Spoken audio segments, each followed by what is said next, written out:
Selamat pagi Bapak Ibu semua. Terima kasih pada hari ini sudah datang di pagi tanggal 4 Agustus tahun 2017, hari terakhir pada minggu ini yaitu hari Jumat, dan memang hari ini adalah hari di mana besok libur, hari Sabtu dan hari Minggu. Jadi ini udah menjelang happy weekend Bapak Ibu, dan sebelum kita masuk ke dalam sesi analisa ISG, kami akan mereview terlebih dahulu pada perdagangan kemarin.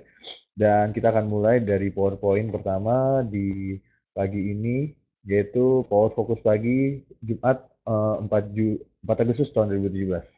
Nah, untuk perdagangan kemarin kalau kita perhatikan ya Bapak Ibu ya, sebenarnya kalau kemarin analisa kami yaitu bullish ya, namun kami agak sedikit kaget ketika harga perdagangan IHSG kemarin turun ke bawah dan minus 43,67 poin dan atau 0,75% di level 5.780. Dan kalau kita perhatikan IHSG kemarin support di 5.800 tertembus ke bawah ya. Dan kalau kita perhatikan juga sebenarnya kalau support ini tertembus ke bawah ini membiasakan insting memang downtrend. Memang kalau secara jangka panjang kami memprediksi bahwa IHSG di bulan Agustus, maksud kami dari Juli pertengahan sampai Agustus memang sistemnya downtrend. Namun untuk pada perdagangan kemarin kami memprediksikan bahwa ada potensi untuk bullish dikarenakan memang secara teknikal memang uh, volume perdagangan kemarin cukup baik ya di hari Rabu, dan di hari Kamis ternyata volumenya melemah dan banyak aksi taking profit, dan juga habis itu asing kembali mencetakkan net sales sebanyak 305,07 miliar ya. Dan ini masih mengindikasikan memang pola penurunan dibandingkan kemarin ya tanggal 2 Agustus maupun tanggal 1 Agustus. Dan memang di bulan ini di tanggal bulan Agustus di tanggal 3 Agustus khusus ya, ini paling maksud saya net sales paling besar ya di 305,07 miliar untuk 3 hari ini. Jadi memang saya pernah bilang kalau volumenya rendah, kita perhatikan dulu teknikalnya Bapak Ibu. Nah, ini secara IHSG kemarin saya memprediksi bila mana volumenya lebih tinggi daripada pada perdagangan kemarin, maksud saya ini tanggal 2 Agustus, kita pernah analisa 3 Agustus, bila mana tinggi ini masih mengindikasikan ada pola penguatan ya. Namun kemarin ternyata berbanding terbalik, walaupun sempat menguat ya IHSG, dan kita lihat di high-nya itu di 5825, namun volume rendah ya. Nah, ini kita lihat volume rendah. Jadi memang kalau saya lihat pola area tersebut memang masih sinyalir bahwa ada pelemahan ya untuk saat ini.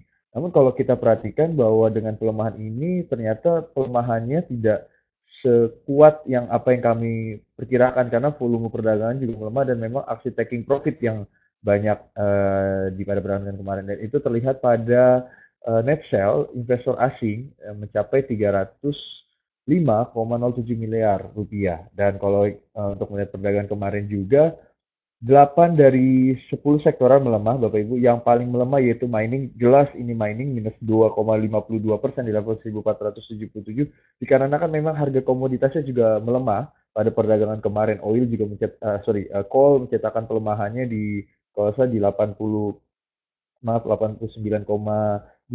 waktu itu kalau tidak salah. Dan sekarang juga coal dalam posisi downtrend pada perdagangan ditutup kemarin. Jadi kalau saya perhatikan memang mining cukup tinggi, minus 2,52%. Lalu kita perhatikan juga infrastruktur kembali melemah, minus 0,90%. Finance yang biasanya mining dan finance ini sekarang yang menggerakkan IHSG untuk up, karena kita lihat finance dan mining kalau dari chart Nexus kita perhatikan memang pergerakannya uptrend ya, maksud saya ini kemarin juga melemah minus 0,90. Dan yang paling menguat yaitu pertama kita lihat adalah agriculture 0,30% di level 1736, lalu kita lihat properti 0,17% di level 96,39. Dan memang kalau kita perhatikan untuk prediksi hari ini, saya rasa pembalikan arah akan terjadi Bapak Ibu, karena memang uh, saya lihat volume perdagangannya melemah. Nih ya, kalau kita perhatikan tadi untuk hari ini.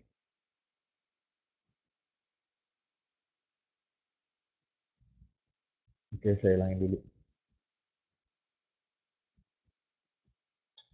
Oke, volume perdagangannya melemah dan memang masih ada potensi untuk pembalikan arah. Jadi kalau saya rasa untuk pada perdagangan hari ini ada potensi bullish ya, karena memang kemarin cukup tinggi penurunannya, dan kalau kita pikir bahwa kita sudah bilang bahwa area supportnya di 5768 untuk perdagangan hari ini, ya di sini.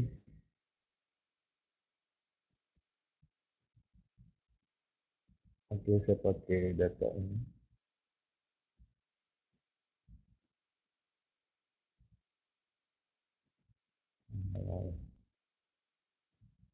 Oke, 578 dan supportnya itu di 5811 ya. Di 5811. Oke.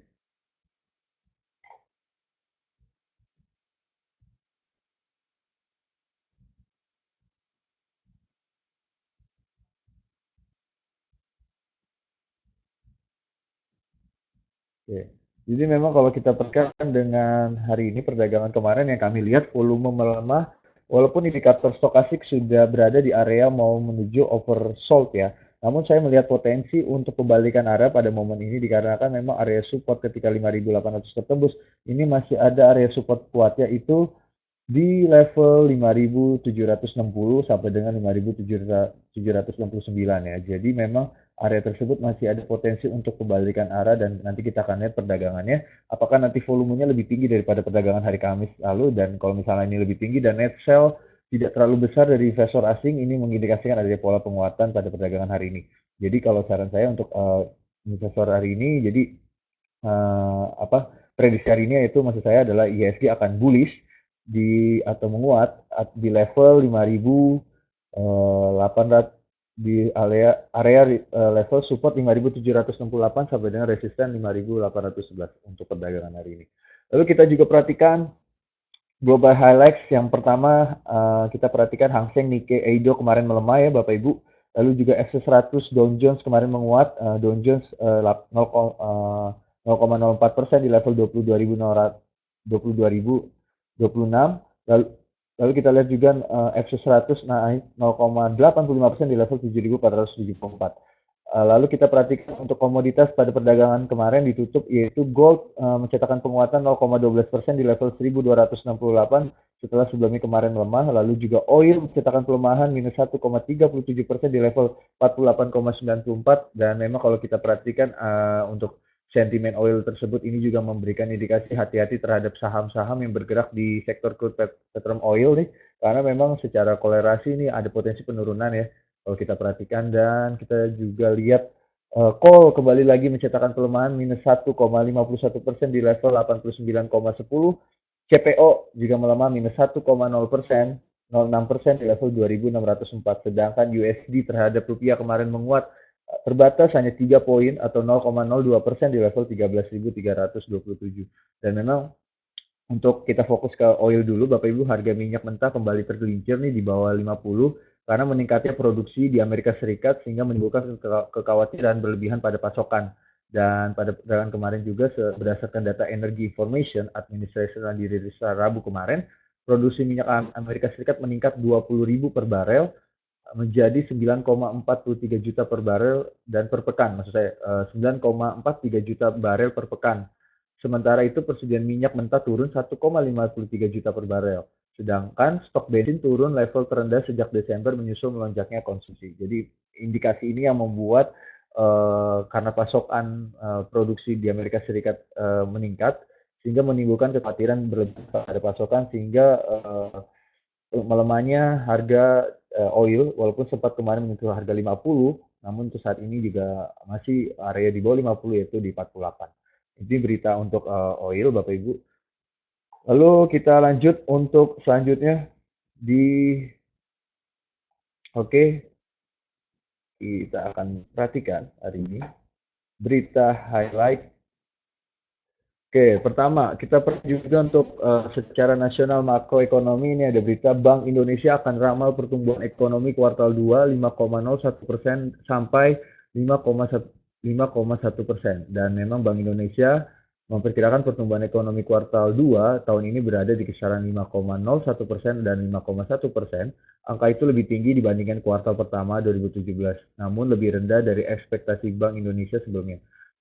Asisten dari Gubernur Kepala Departemen Kebijakan Ekonomi dan Moneter (BI) Pak Dodi Budi Waluyo mengatakan bahwa laju ekonomi kuartal kedua tahun ini didorong oleh investasi. Dan memang beliau cukup optimis untuk investasi privat sudah mulai terjadi terutama non-bangunan. Dan ia memperkirakan pertumbuhan investasi bisa mencapai 5% year on year. Tak hanya investasi, pertumbuhan ekonomi 3 bulan kedua di tahun ini juga didukung oleh pengeluaran pemerintah yang juga membaik. Dan memang kalau kita perhatikan juga pergerakan pertumbuhan ekonomi ketiga barulah konsumsi rumah tangga.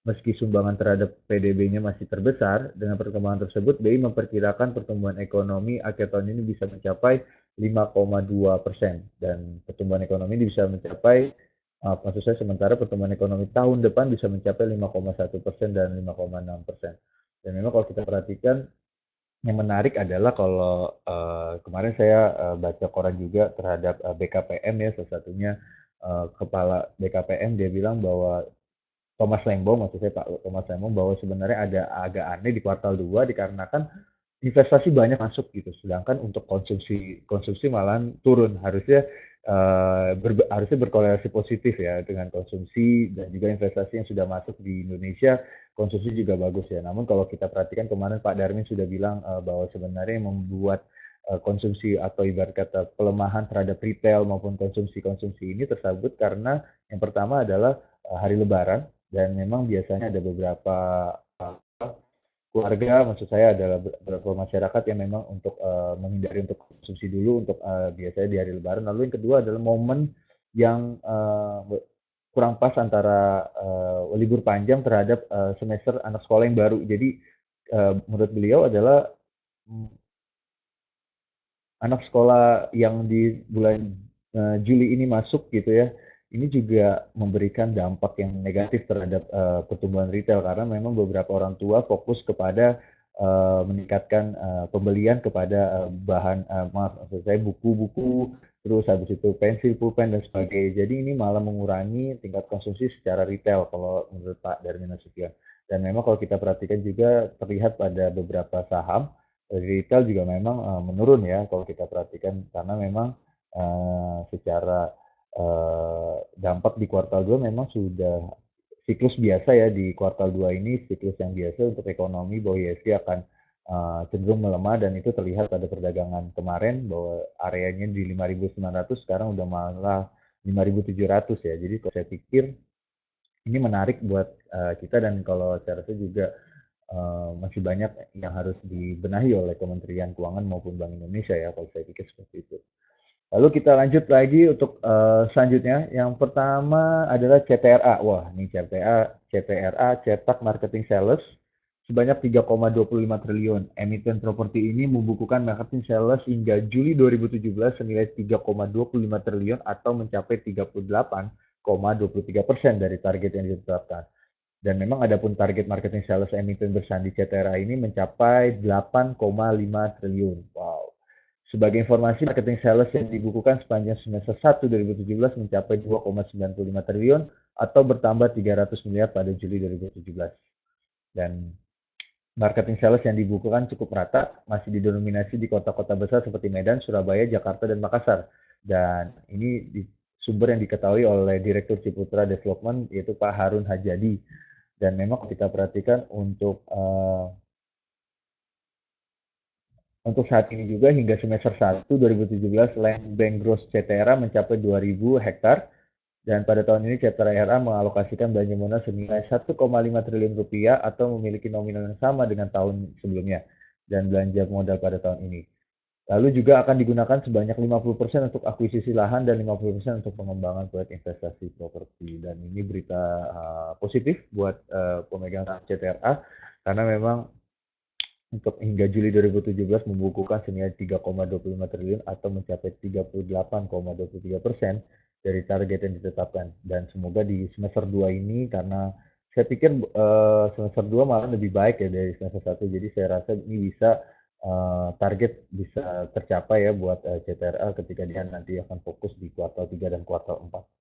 Begitu untuk CTRA, kita lanjut lagi untuk gudang garam. Ini adalah bangun bandara Kediri, beli lahan 845,31 miliar rupiah. Dan PT GGRM atau gudang garam membeli tanah seluas 2,68 juta meter persegi dengan nilai 845,31 miliar untuk mengembangkan bandara terpadu di Kediri, Jawa Timur. Dan anak usaha dengan kepemilikan 99,99% PT Gudang Garam Tbk, yakni PT Suryado Investama atau SDHI, melakukan pembelian tanah dari perusahaan terafiliasi yaitu PT Bukit Doho Indah BDI. Nah, lalu Direktur GGRM Pak Istata T. Sidarta mengungkapkan nilai transaksi pembelian tanah tersebut 845,313 miliar rupiah, di mana nilai transaksi itu berdasarkan lembaga penilai KJPP, salah satunya di KJPP, dan memang kalau ini dia menambahkan juga pembangunan bandara ini merupakan bentuk pengembangan usaha kontribusi segenap stakeholder GGRM dan bentuk partisipasi dalam rangka mempercepat pembangunan daerah Kediri dan sekitarnya yang diharapkan dapat memacu pengembangan Provinsi Jawa Timur dan Negara Kesatuan Republik Indonesia. Dan memang kalau kita perhatikan kemarin GGRM sempat turun dan kemarin juga menguat, dan memang ini salah satu perusahaan yang baik ya secara fundamental, makanya dia fokus kepada pengembangan di daerahnya yaitu Kediri. Dan buat saya ini dengan dia membantu desa, atau maksud saya adalah Kabupaten Kediri, saya rasa ini sangat berani ya, karena mereka juga mempunyai jiwa kebaikan untuk membangun Kediri ya, kalau saya perhatikan untuk GGRM untuk di momen ini, walaupun membeli lahannya cukup. Ya, saya rasa ini 845,31 miliar ini juga lumayan besar juga ya. Dan kalau dia sudah berani beli 845, saya pikir secara fundamental pengeluaran mereka juga pasti lebih kecil dibandingkan pendapatan mereka ya. Kalau saya pikir dengan berani untuk membangun Kabupaten Kediri ya, kalau saya pikir ini menarik buat saya untuk GGRM. Lalu kita lanjut yang terakhir, yang ketiga adalah Wika, kontrak baru per Juni 2017 senilai 4,3 triliun. Nah, untuk Wika beritanya adalah kontrak baru yang ditetapkan PT Wika hingga Juni 2017 mencapai 4,3 triliun.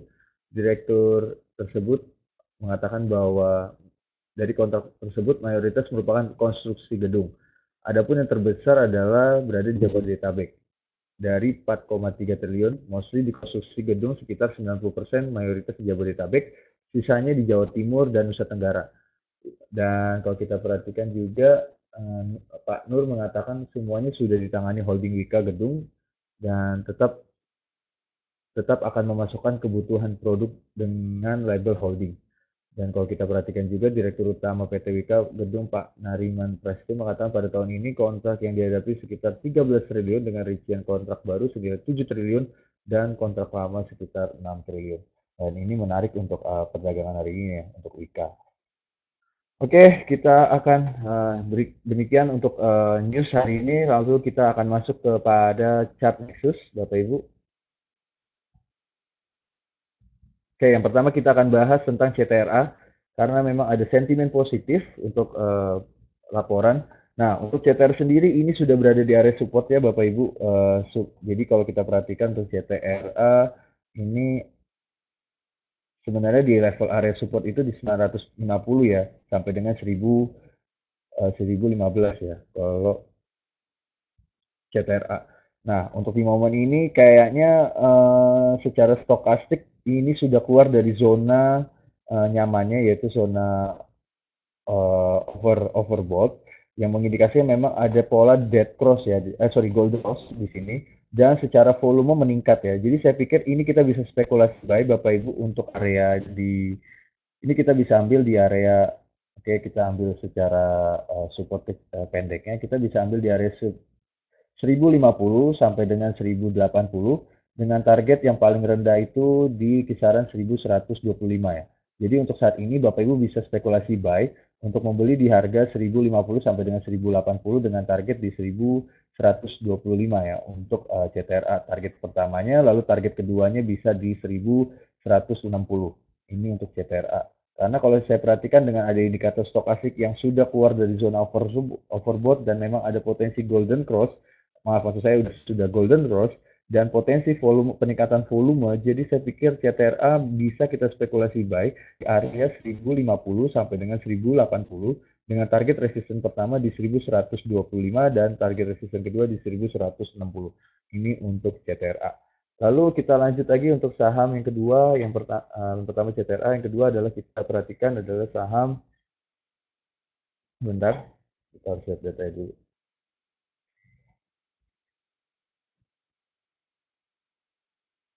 Oke, Rimo ya. Oke, Rimo. Nah, untuk Rimo kalau kita perhatikan ini secara fluktuatif di volatilitasnya tinggi ya Bapak Ibu. Jadi kalau saya sarankan untuk saham Rimo ini jangan sampai bermain jangka panjang dulu karena kalau kita walaupun memang ada sentimen positif kemarin mencetakkan laba, namun kalau saya perhatikan karena volatilitasnya sangat tinggi ya, kalau kita perhatikan dari tanggal 9 Juni sampai dengan 21 Juli ini hampir 1 bulan, sudah 1 bulan malahan dari 1 bulan lebih, ini gerakannya tinggi sekali ya.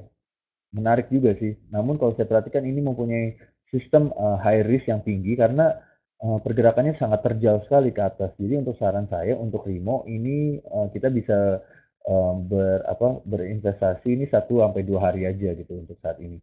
Karena kalau kita perhatikan jangan sampai terlalu lama ya. Ini malah menarik adalah bagi trader ya. Nah, untuk saat ini kalau kita perhatikan polanya dari tanggal 31 Juli sampai dengan 3 Agustus memang kalau kita perhatikan masih berada di area supportnya 270 sampai dengan 278 ini untuk area supportnya. Dan bila mana dia steady dalam arti terus sampai minggu depan seperti itu, ini bisa kita akumulasi untuk beli ya dengan target yang paling kecil itu 320 ya untuk Rimo. Jadi kalau saya pikir ini masih bisa kita akumulasi area 270 sampai dengan area 278 dengan target 320. Nah, bila mana area 270 tertembus bisa terjadi di support bawahnya di 255 ya. Jadi kalau misalnya nanti area 270 bisa tertembus, ini juga masuk 255. Jadi untuk saat ini kalau saya rasa kita bisa spekulasi dulu Bapak Ibu di area 278 sampai dengan 270 dengan target di 320 momennya. Namun untuk itu target di 320 ini masih indikasinya agak trennya agak lama. Jadi untuk short term-nya saya akan mengambil di 305. Maaf, 300 ya 304 maksud saya karena dia fluktuasinya. Nah, 304. Jadi kita bisa ambil Bapak Ibu 270 sampai 278 dengan resisten di 304 ini yang apa? Yang short term-nya, namun yang long term-nya kita masih bisa di 320. Sedangkan saran saya kita bisa cut loss Bapak Ibu bila mana harga menyentuh di bawah harga 250 ya. Ini kita bisa cut loss. Jangan sampai terlalu lama dikarenakan memang kalau dia terlalu dalam ke bawah ini jadi merugikan dan saya pikir masih ada beberapa saham yang kita bisa switch untuk mendapatkan keuntungan. Jadi untuk Rimo saya sarankan tidak buat jangka panjang namun hanya trader ya untuk masuk area tersebut dan investor jangka pendek ya dalam arti yang berani ngambil risiko namun dengan exit dan entry point yang juga baik ya jangan sampai terlalu lama karena kalau saya pikir Rimo ini masih dalam arti sudah ekspansi untuk dari yang retail menjadi properti dan memang ini langkah terbaik bagi manajemennya dan ini terlihat dari pasar mengamati proses Rimo yang begitu dari Rakisu dari kalau tidak salah di bulan Rakisu itu di bulan Maret ya kalau nggak salah di bulan Maret ini juga memberikan indikasi adanya benar-benar manajemen bersikap terbaik buat perusahaannya Rimo kurang lebih seperti itu. Jadi saran saya adalah kita bisa ambil spekulasi 270 sampai dengan 278 dengan target resisten 304 yang pertama, lalu target resisten kedua 320 dan cut loss bisa di harga 250 ke bawah ya untuk kita bisa cut loss. Ini untuk Rimo. Lalu yang terakhir kita akan bahas Java ya. Nah, untuk Java sendiri kita perhatikan memang ini sudah cukup turun lama ya. Kalau kita perhatikan tanggal 21 Juli dan sampai sekarang ini belum ada sinyal-sinyal pembalikan arah untuk reversal ya.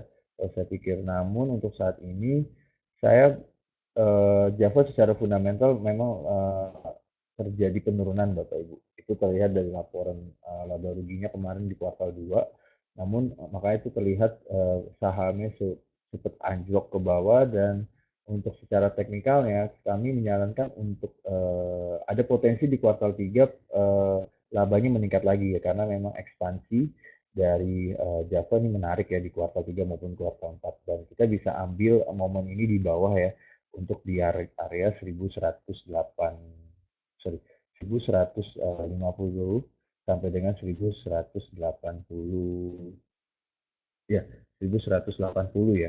Jadi karena ini kecepatan fraksi 10, jadi saya melihat ada potensi bisa kita ambil 1150 sampai dengan 1180 ya untuk momen ini. Jadi untuk saat ini kita bisa untuk buy on weakness saja Bapak Ibu untuk terlebih dahulu, dan ini saya pikir masih medium term ya, di kuartal 3 kuartal 4 nanti ada potensi pembalikan arah untuk dia naik lagi, dan kalau nanti long termnya saya resistnya tuh di 1450 ya untuk resistnya. Dan kalau dia medium term, saya punya pikir bahwa 1525 ini masih ada potensi ya. Karena untuk Java secara volatilitas berbeda ya terhadap Primo yang volatilitasnya cukup tinggi, dan itu terlihat dari perdagangan volume, dan sedangkan Java sendiri memang volatilitasnya tidak terlalu besar dikarenakan ini masih ada potensi untuk medium term sampai dengan long term.